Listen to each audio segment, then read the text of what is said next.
Hello, everyone, and welcome back to another episode of the Miss English podcast. I am your host, Sochata, and I am so delighted to have you joining us today for a topic that is very close to my heart and probably very close to your pocket. I think I know exactly what you mean by that, Suchata. It is a pleasure to be here in the studio with you today. Thank you for joining us, Mr. Saroon. Today, we are discussing a personal experiment I recently conducted, my day without a phone. It sounds simple, but in our modern world, it felt like a survival mission. A survival mission indeed. In an era where our smartphones are basically extensions of our arms, going a full 24 hours without one is quite a feat. What sparked this idea for you? Well, I realized that the first thing I did every single morning was reach for my phone. Before I even said good morning to the sun or stretched my legs, I was scrolling through notifications. It felt heavy. I wanted to see who I was without the digital noise. That heavy feeling is so relatable. It is a constant stream of information and expectations. So tell us, how did the morning start? Did you reach for the phantom phone? Oh, absolutely. At 6:30 a.m., my hand automatically swept across my nightstand. When it met empty space, I actually felt a tiny jolt of panic. My brain went, "Where is it? Is it lost?" And then I remembered the challenge. That is the phantom vibration syndrome, or just muscle memory at its most potent.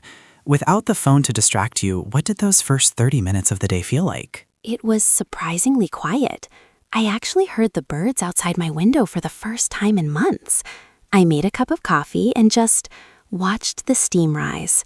I felt more present in my kitchen than I have in a long time. No news, no emails, just the aroma of the beans. That sounds almost poetic. We often trade those sensory experiences for a quick hit of dopamine from a screen. But I imagine the challenge got harder as the workday approached. Yes, the work anxiety kicked in around 9 a.m. I kept thinking, what if a student needs me? What if there's an urgent email? I felt disconnected, like I was floating away from the world. That fear of missing out, or FOMO, is very real. It creates a sense of urgency that often is not actually there. Did you find that the world actually stopped turning because you didn't check your mail? Not at all. When I finally checked my computer later for essential work, limiting myself strictly, I realized that nothing was a true emergency. But the middle of the day, Mr. Saroon, that was the hardest. I went to a cafe for lunch. The solo lunch. Usually the prime time for phone scrolling. How did you handle sitting there with just your food and your thoughts? At first, it was awkward. I felt like everyone was looking at me, wondering why I was just staring at a sandwich.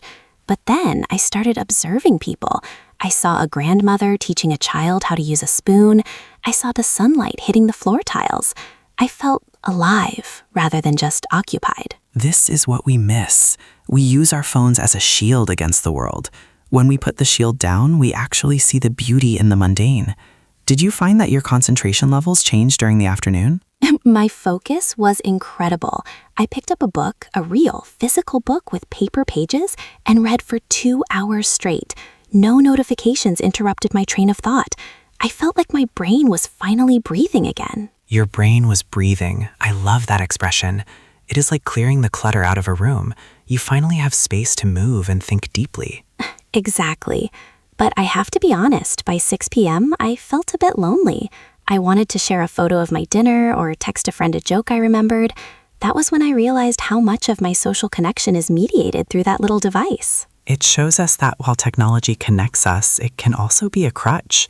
Did you end up calling anyone on a landline or perhaps visiting someone in person? I actually walked over to my neighbor's house. We talked over the fence for 20 minutes. It was much better than a series of blue text bubbles. It felt human. A real-life status update. That is wonderful. So as the day wound down and you headed toward bed, did you feel the usual scrolling fatigue? No, and that was the biggest surprise. Usually my eyes are tired and my mind is racing at night. That evening, I felt naturally sleepy. I fell asleep within minutes of my head hitting the pillow. No blue light to keep me awake. Impressed. That sounds like a dream. Many of us struggle with sleep because of that late night screen time. Now that the experiment is over, have you gone back to your old ways? Not entirely. I have set boundaries now. No phone for the first hour of the day, and I turn it off at 9 p.m. I realize the phone is a great tool, but a terrible master. Wise words, a great tool but a terrible master. Those are words to live by. I think our listeners could really benefit from even a phone-free afternoon to start. I highly recommend it to everyone listening. Try it for just 4 hours this weekend. Notice the sounds, the smells, and your own thoughts. You might be surprised by who you find when you aren't looking at a screen. Well said, Sichata. This has been a truly eye-opening conversation. It makes me want to leave my phone in the car for a while. Give it a try, Mr. Saroon. Thank you so much for joining me today and sharing your insights. It has been a pleasure. The pleasure was all mine. Thank you for the inspiration. And thank you to all our listeners. We hope this episode inspires you to disconnect to reconnect. Until next time on the Miss English podcast, stay present and keep learning.